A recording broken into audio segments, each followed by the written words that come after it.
This podcast is brought to you by Conquer Cancer, the ASCO Foundation. Our mission is to accelerate breakthroughs in life-saving research and to empower people everywhere to conquer cancer. Welcome to Your Stories, a podcast where we hear candid stories from people conquering cancer. I'm your host, Dr. Mark Lewis. The world breaks everyone, and afterward, many are stronger at the broken places. When he wrote this passage, perhaps among the most famous lines in American literary history, Ernest Hemingway was talking about the impact of hardship on human beings. But he could have just as easily been talking specifically about Molly Hones. Over the past 2 years, Molly experienced more hardships than many see in a decade or longer. First, she was diagnosed with an extremely rare liver cancer in 2023 at 31 years old. Then, just a few months after reaching remission, Molly was diagnosed again. Just a few weeks later, Molly was participating in a clinical trial at the Johns Hopkins Hospital under the care of Conquer Cancer-funded oncologist Marina Beretti when a phone call brought unthinkable news. Back home in Wisconsin, her husband had suddenly passed away from a brain aneurysm. But it's not just the difficulties she's faced that set Molly apart. After all, grief and hardship are, at least to some degree, an inevitable part of the human experience, as first steps, first words, or first love. Instead, what sets Molly apart is her ability to come through all of these challenges and still emerge saying, "I'm just so excited to see what comes next." Molly, thank you so much for being here with us today. It's truly a privilege to have you on the show. Thank you for having me. So tell the audience, where are you joining us from today? I'm joining from the beautiful and sunny Madison, Wisconsin. I love it. Go Badgers. We were talking before we started about how summer in the Midwest has a particular appeal, and I'm so glad that you can bask in the sunshine, even knowing that winter is a few months around the corner. So, Molly, if you don't mind, as an oncologist, what I always do with my patients is try to determine, when did their story, some call it a journey, with cancer. Can you take us back to the time of your first diagnosis and to this extremely rare disease being found in you? It was 2023, wintertime, January. I remember very cold days. And I actually went to the emergency room because I thought that I had a ruptured ovarian cyst. And fortunately, that trip to the ER most likely saved my life.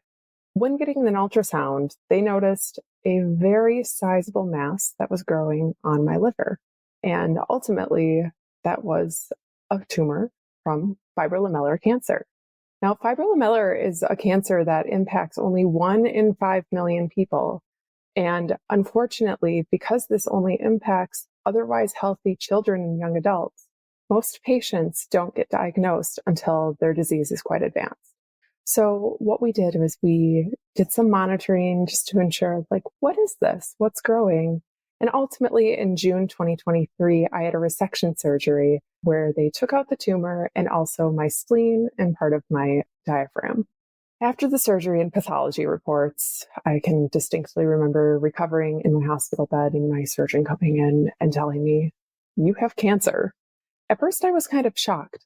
But at the same time, because we already knew that there was something growing, I was already mentally preparing myself for what this might be.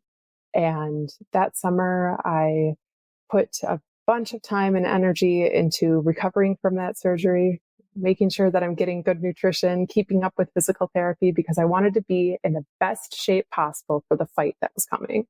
And in August, I started radiation and radio chemo. Within about 35 sessions, I completed my treatment, and eventually, later that fall, I was in remission. No evidence of disease. We were celebrating, and I was looking forward to putting this all behind me, because when you have cancer, especially at a young age, you want to make sure that you're keeping an eye on the future, not to get stuck with it, because going through cancer is quite traumatic. And spring of 2024 was a spring of healing, a very restorative time for me. And then just as the lilacs were blooming, I got the call. It was back. And this time it had metastasized to my lungs. And at that time, I'm from Madison, Wisconsin, the University of Madison. We are very proud of the great research that they do at that institution. And clinical trials were always talked about as an option for me. And when I found out that my time left might be limited, I knew exactly what I wanted to do: contribute to a cure. So we got in contact with Johns Hopkins. I distinctly remember going to work and getting the phone call from Dr. Beretti that the insurance approved everything. We were all systems go. And within 30 days from getting that initial call that I had stage 4 cancer, I was getting my first peptide vaccine as part of the Johns Hopkins peptide vaccine clinical trial for fibrolamellar cancer. It was just incredible. We were moving at a blistering pace. And those first couple of weeks, I actually went out to Baltimore because you have to get treatment every week. And after my second treatment, that's when we found out that Grant had passed away. And 2 days later, I was back in clinic and I was going to keep to the plan. Wow. There's a lot of words that come to mind. One is, first of all, you're so articulate talking about things in your life that were just unspeakably difficult. You somehow find the words for that. So thank you for sharing that with us. And the real word that comes to mind is this resilience that you have in the face of truly unanticipated hardship. As you're discovering, cancer doesn't respect age. In my practice, the average age of patients here that I treat in Utah, Molly, is 68, and Utah is the youngest state in the nation. But I have patients as young as 15, and it just strikes me as tragic at any age, but there's something about taking care of children, teenagers, and young adults I find particularly moving. My cancer diagnosis actually came when I was 30, and somewhat like you, I tried self-diagnosing. I didn't think I had a ruptured ovarian cyst, of course. I actually thought I might have appendicitis, and that was actually the first flu I had that I was dealing with, an abdominal malignancy. So if you don't mind, what I'd like to try to do, I'm not a therapist, I'm not pretending to be one, is kind of process the various events you went through that I think are reasonably described as traumatic. What went through your mind when you were first diagnosed, and particularly as you started to realize just how rare a disease this is? Like you said yourself, you're not just 1 in a million, you're 1 in 5 million. So fibrolamellar cancer is an extremely rare variant of hepatocellular carcinoma or liver cancer. I've had the privilege of taking care of just a few young adults, all women as it happens, with this diagnosis. It's a true privilege, but as you're well aware, it's also a disease space where there's not a tremendous amount of evidence because there's just not a lot of patients. So how did you process not just the diagnosis, but the rarity of this? Yeah, that's a great question. So the way that I pictured it was, we cannot control what happens to us, but we can control our attitude and our actions that are within our locus of control. And I thought, how can we reframe this? One of the things that was told to me when I was initially diagnosed in 2023 was not to go on Google, not to go seeking out statistics, to stick to only the reputable sites. And I can remember looking at statistics. I wanted to know what my survivability might be. I like looking into the data. And unfortunately for fibrolamellar, because our patient cohort is so small, believe it or not, I ran into a statistic that said that like the 2-year and 5-year was 7% to like 92%. So that's data is garbage. So it's like, okay, we're flying blind. We are flying blind. We are in new territory. So what do you do? That's when I really started to embrace that we're on an adventure. I'm on an adventure. Humans and mankind have done exceptional things in the past where it might feel like a gamble and then things pay off. I always think back to astronauts. I always loved space as a child, and thinking about some of those first folks who were just hopping onto a tin can and being shot into the sky. I'm going to try and see if we can reframe what cancer could be. Not a death sentence. What if this was a chronic illness that had flare-ups and then we can just take care of it in the clinic and then I live my regular life? What if we could make that option available for everyone? But to get to that point, we need people to be contributing. And I know that clinical trials can be sometimes scary because it's something new. It's something that might not have a lot of data, but as patients, it's a great way to take back our power. And I like to say, I'm donating my body to science while I'm still alive. And how cool is it to see my legacy when I'm still around? What a great opportunity to step up, especially on that second diagnosis. I thought I've spent my entire career up until this point writing policy for the Department of Children's and Families in the state of Wisconsin. I've been a huge champion for kids, and to be able to pay it forward, to be able to help, that's how I'm going to spend my time. If I'm going out in the driver's seat with a smile on my face, because what a privilege it is to experience all of this happening, even the bad. There is meaning that we can find in suffering. Viktor Frankl has a lot of really great books on that. And it's something that is unavoidable. It's a part of life. But that suffering is also what brings us the beauty. It's also what brings us the reminder of what we're here for. And everybody has their own mission, their own goals. And to be able to be pushed into that, and especially after Grant passed away, having that double down that death is a certainty for all of us at one point in time. Some of us know when that might be coming. We might have a little bit more data. And then for others, it might happen like that. And that just reinforces that every day we need to take stock of how are we going to take on this beautiful thing called life. Wow. Even though I'm participating in this interview right now, I already know I'm going to be re-listening to it to buoy my spirits as an oncologist. As a patient, you are just remarkably inspiring. You said so much there that I want to unpack. One is, I think you were absolutely shattering some of the myths about clinical trials. Often when I raise clinical trials with my patients, I see this reaction, Molly. You'll understand this, even if I don't think you identify with it personally, where they think, oh my gosh, this is a last resort. My doctor thinks I'm at death's door. Sometimes a clinical trial is actually one of the first things you should be considering, especially with rare disease. Also, I think there's a common misconception that if you go on a trial, you're definitely going to receive a placebo, or perhaps you're going to be randomized placebo. As you're well aware, that's not always the case. And so I do think we need to change our attitude towards clinical trials, because you're right. One of the things I realize as an oncologist is part of my legacy is still practicing in an era of really unfortunate, indiscriminate toxicity. Like when people come to see me, they are absolutely terrified of me and the drugs I'm going to prescribe.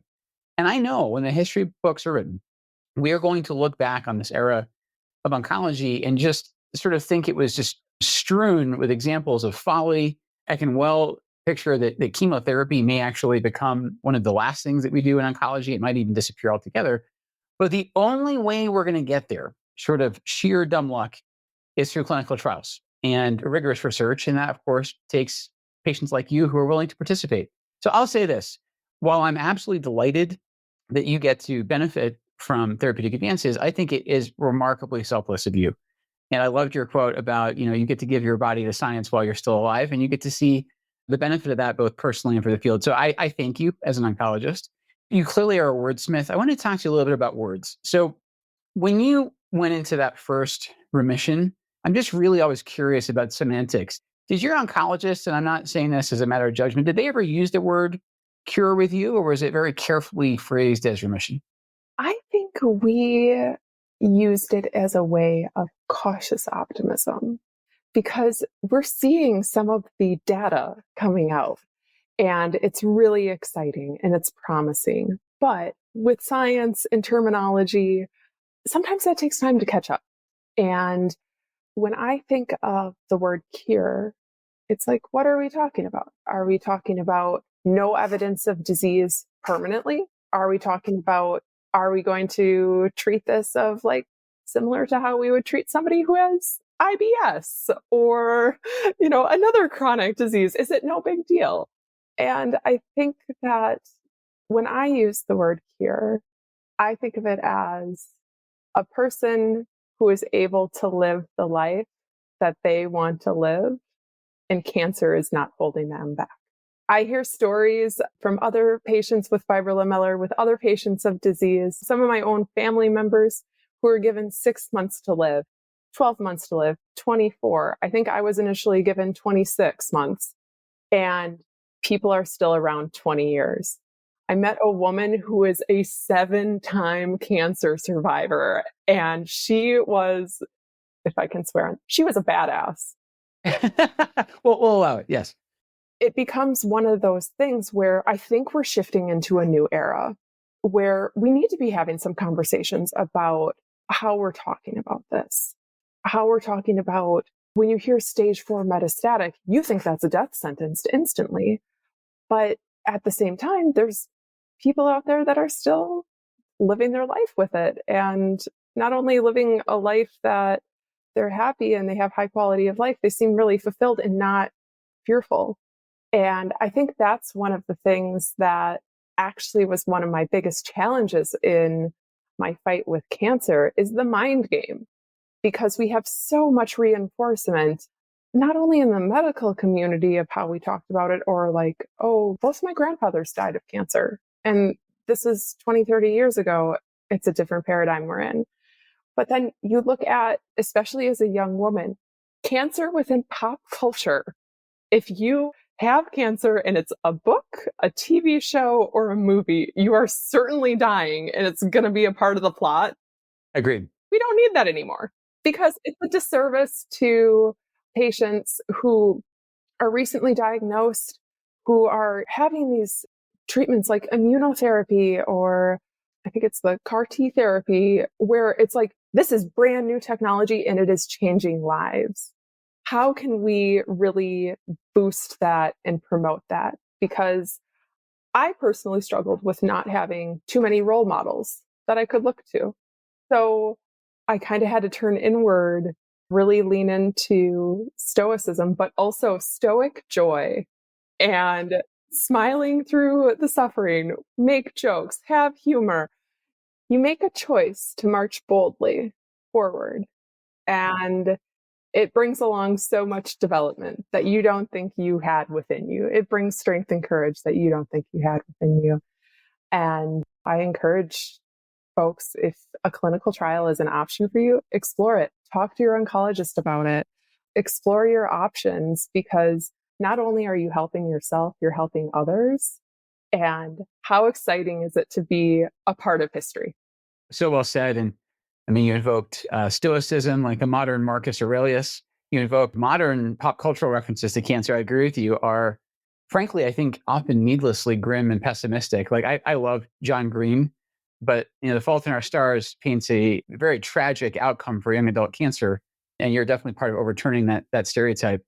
I guess what I'm also curious about is when you're diagnosed with such a rare disease. I know you kind of were forewarned about not pursuing Dr. Google, but did you find any kinship online? Did you use social media or support groups online to find something coming close to a kindred spirit for you?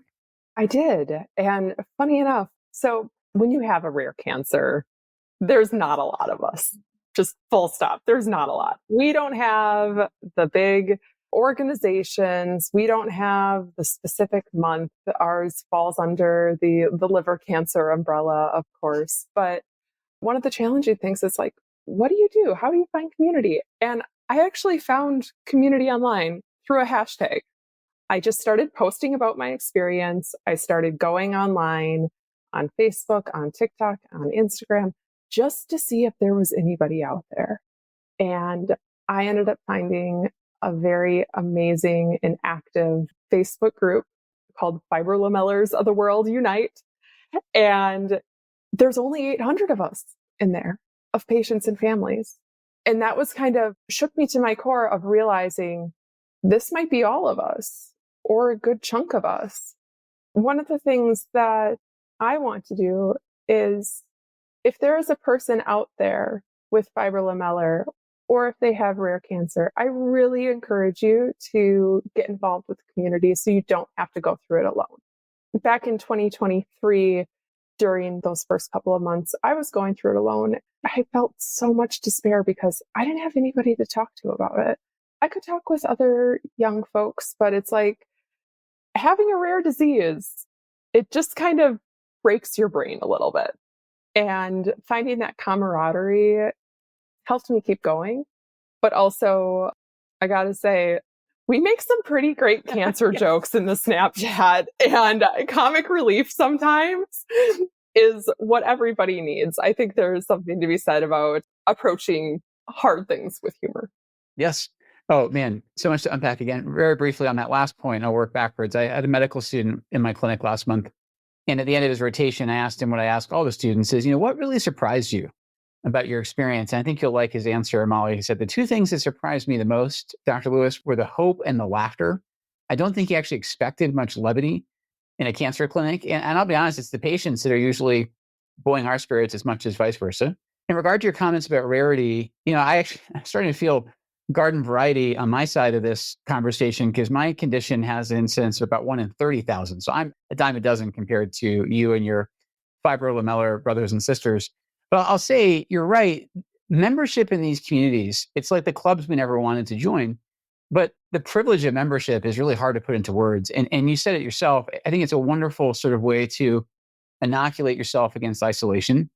I think it's really hard. The brutal attrition of watching fellow members pass away is extremely difficult.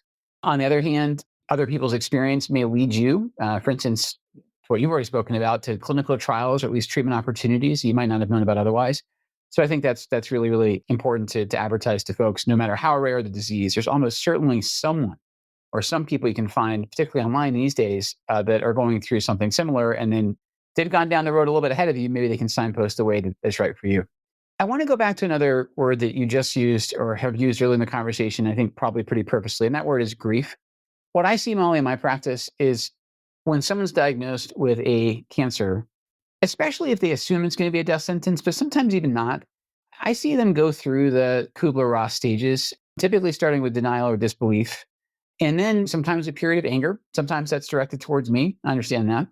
And then bargaining and acceptance, and that typically is when we can get started treatment.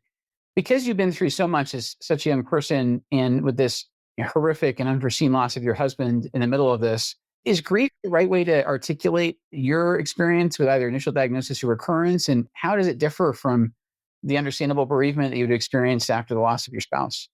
Excellent question.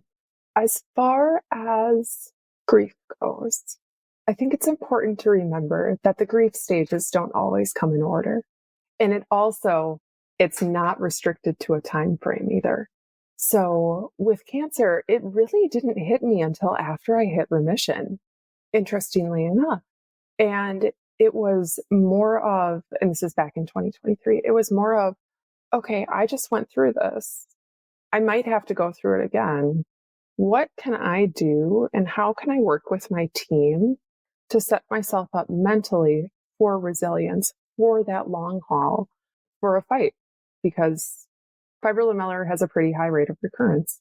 And with that, I made the decision to start EMDR therapy and really taking an aggressive approach to the trauma and mental health, as aggressive as what we did with the cancer. And I think that set me up for having so many more tools at my disposal the second time that it comes around. And when my husband passed away, it was a shock. He was 45, brain aneurysm, came out of nowhere. And I thought to myself, because Grant was a veteran, he spent time in Iraq and Afghanistan as a contractor, and goodbyes were always sacred, whether it's on the phone or when I was leaving for Baltimore to be on the trial. You treat each goodbye as if it's your last. Now, some people might say that's really, really dark. And it kind of is, but it's something that's certain in our life that it's coming for us. And I think one of the more surreal things for me was when I found out that I had stage 4 cancer and Grant passed away 6 weeks later, we were planning for my funeral. And having that reversal was just shocking and, of course, deeply upsetting. And what I did was I turned that abrupt and acute trauma into accepting that that's part of my story and doing what he would have done. And that's stick to the plan and you keep moving forward. It was extremely hard, but I have to say the team at Johns Hopkins, Dr. Moretti, social workers, the nursing staff, the clinical research staff, everybody rallied around me so much that I didn't have to miss a treatment. It was very challenging writing an obituary while I'm getting an infusion. It was very challenging trying to make arrangements 1,000 miles away. But we don't get a choice of the cards that we're dealt with. But again, we get a choice of how we approach it. And really, with his passing, we didn't have a funeral, we had a celebration of life. And I told everybody that we need to be celebrating life every day because we don't know when it's going to be the last. But also, I think we owe it to ourselves as humans to celebrate life. And one thing that I encourage folks to do is lean into the joy.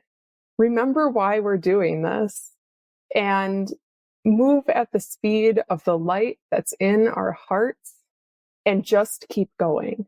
Because it's so easy to imagine what the worst case scenario is, because we've seen so many worst case scenarios before. It takes creativity and it takes a sense of bravery to think of the opposite. What's the best outcome? Heck, what's the middle outcome that would still be positive, trending us in a positive direction? And just keep marching bravely forward. One thing that has helped me is I dedicate treatments. So if I'm fighting for somebody, I'm gonna get my infusion. Okay, I'm thinking to myself, I'm going to be positive. I'm going to get into the right headspace, and I dedicate it to somebody, often somebody with fibrolamellar who has passed, and remind myself it's our job to bring about a future that is positive for everybody, to honor everybody that we have lost. Wow. I mean, to hear someone like you say, to find sort of the enjoyment in every day and sort of suck the marrow out of life. I mean, Molly, it comes across as like the farthest thing from trite, because you can say that having gone through the crucible, not just of your disease, but of multiple different forms of loss as such a young person. There's a quote from my father. He passed in 1994, and you really remind me of him in terms of your attitude. And that's the highest compliment I can give you, because he's the best man I've ever known. He had this quote after his diagnosis where he said that the cancer crisis affords us the opportunity now, however brief or lengthy, to discard the trivial and the shallow and to fill every moment and relationship with meaning, intensity, and value. That was his quote. And you obviously arrived, through different paths, and you phrased it differently, but that really strikes me as sort of your attitude as well. And I think you're also doing a fantastic job sort of separating what you can and cannot control. There are absolutely things that happen to us and to our loved ones that are horrendous and unforeseeable. And then we have to deal with the ramifications of that. That's what I hear in you. I hear a tremendous sense of agency, a call to arms for other people to embrace their agency and autonomy. And I just think the world of you. I know we just met. This has been one of the best conversations I've ever had on this podcast. I actually already think I may know your answer, but I'm going to end by asking you the question that we ask everyone in this series, which is, what does it mean to conquer cancer? And do you think we're on the path to doing so? Not only do I think we're on the path to doing so, I think we are moving faster than people realize. Some of us who get to experience it firsthand, I've talked to other patients who have been in similar trials, and so much good is coming, and we just have to have faith that we're going to follow through. Things are looking good. I think the future of cancer and cancer care is better than what we could even imagine. There's going to be treatments out there 5-10 years from now that we can't even fathom. I'm just so excited to be a part of that and rally with the crowd, because we're going to all conquer cancer together and nothing's going to stop us. I'm ready to run through a wall right now, Molly. I had to say, to use your own framing of this, you're such a bold adventurer in this space. And I know that everyone listening to this joins me in really wishing you the best of health. But I'll also say that if the future is brighter, it's because of the light of people like you, patients like you. You are thankfully benefiting from therapeutic advances, but at the same time, you're contributing to them very, very purposely. And I hope you know that really is a part of your legacy. And again, it's been just an absolute delight to get to talk to you today. Thank you so much for having me. Thank you, Molly. And thank you for listening to this podcast brought to you by Conquer Cancer, the ASCO Foundation. Conquer Cancer is creating a world where cancer is prevented or cured, and every survivor is healthy. You can make a gift at conquer.org/podcast. The participants of this podcast report no conflicts of interest relevant to this podcast. Full disclosures can be found on the episode page on conquer.org. The purpose of this podcast is to educate and to inform. This is not a substitute for professional medical care and is not intended for use in the diagnosis or treatment of individual conditions. Guests on this podcast express their own opinions, experience, and conclusions. Guest statements on the podcast do not express the opinions of ASCO. The mention of any product, service, organization, activity, or therapy should not be construed as an ASCO endorsement.